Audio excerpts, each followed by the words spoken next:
Shalom. Anda sedang bergabung di dalam podcast Awali Bersama Tuhan dari Gereja Kristen Kalam Kudus Merauke. Kami berharap podcast ini akan menjadi berkat bagi Anda dalam mengawali hari ini. Selamat mendengarkan. Tuhan Yesus memberkati.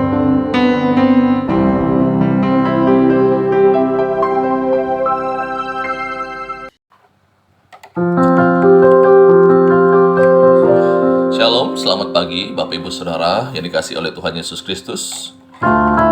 Pagi hari ini kita bersyukur pertolongan Tuhan yang telah membangunkan kita dari peristirahatan sepanjang malam.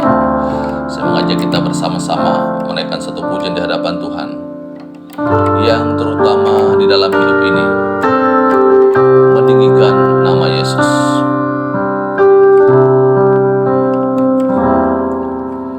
Yang terutama di dalam hidup ini meninggikan nama Yesus. Yang terutama di dalam hidup ini memuliakan namanya.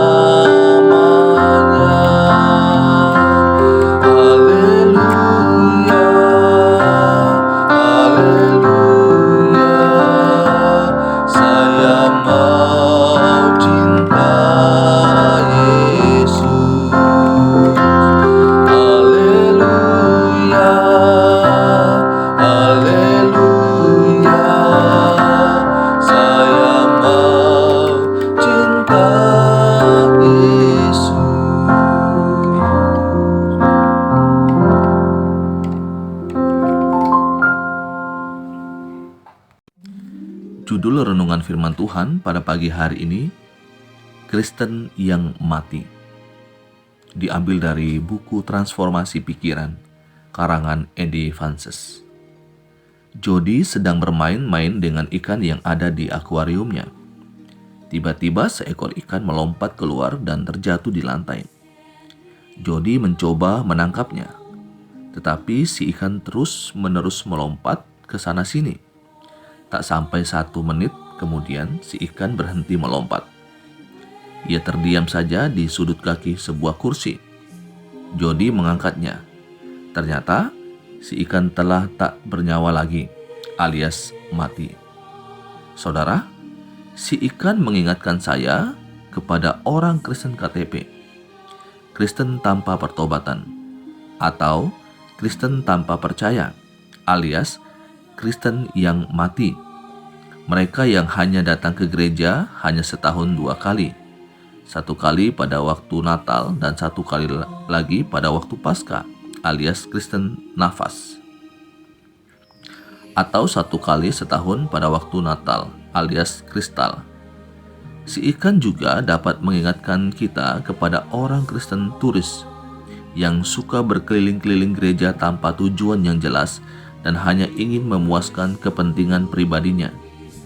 Orang Kristen yang sedemikian ibarat kutu loncat, sejenis hama yang merusak tanaman di sawah atau di ladang. Dia tidak setia beribadah dan bertumbuh dalam gereja lokalnya. Sebaliknya, sering menjadi penghambat pertumbuhan gerejanya dan sifatnya suka mengacau atau memecah belah kesatuan tubuh Kristus, baik dilakukan secara sadar ataupun tidak. Perhatikan peringatan Tuhan Yesus atas sikap hidup dan praktek Kristen yang mati ini dalam ayat di bawah ini. Akulah pokok anggur dan kamulah ranting-rantingnya. Barang siapa tinggal di dalam aku dan aku di dalam dia, ia berbuah banyak, sebab di luar aku kamu tidak dapat berbuat apa-apa. Barang siapa tidak tinggal di dalam aku, ia dibuang keluar seperti ranting dan menjadi kering. Kemudian dikumpulkan orang dan dicampakkan ke dalam api lalu dibakar. Yohanes 15 ayat 5 dan 6. Tuhan Yesus berkata dalam ayat di atas bahwa barang siapa yang tidak tinggal di dalam dia, artinya secara konkret menjadi anggota tubuh Kristus melalui gereja lokal yang ada, ia tidak akan berbuah. Bahkan ia diibarat ranting kering yang kelak akan ditebang dan dicampakkan ke dalam api yang menyala-nyala. Orang sedemikian adalah orang Kristen yang tak memiliki hidup, alias mati. Ya, Kristen yang mati. Aneh bukan? Seharusnya Kristen kan hidup karena Kristus yang menghidupkannya. Aneh bukan? Walaupun masih hidup dan bernafas, ia disebut dengan mati. Saudara, engkau yang sudah bertobat dan percaya kepada Kristus perlu pertumbuhan rohani yang sehat dan normal.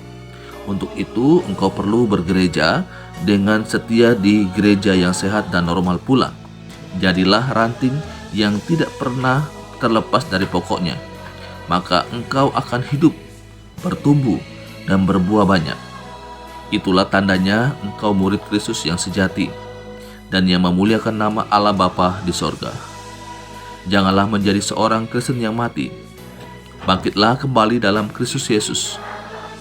Bertekadlah menjadi anggota gereja lokal yang setia dan yang membangun jemaat.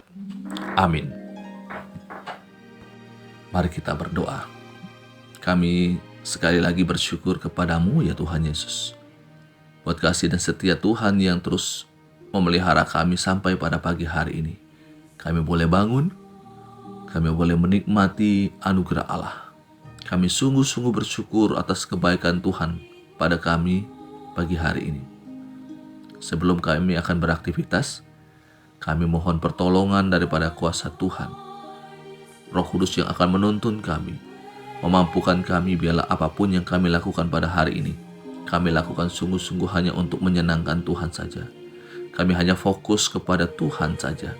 Tuhan akan tolong kami, biarlah kami tidak akan mementingkan kepentingan diri kami sendiri, tidak mementingkan ego kami, tetapi kami benar-benar hanya mementingkan kepentingan Tuhan saja di dalam segala aktivitas kami pada hari ini.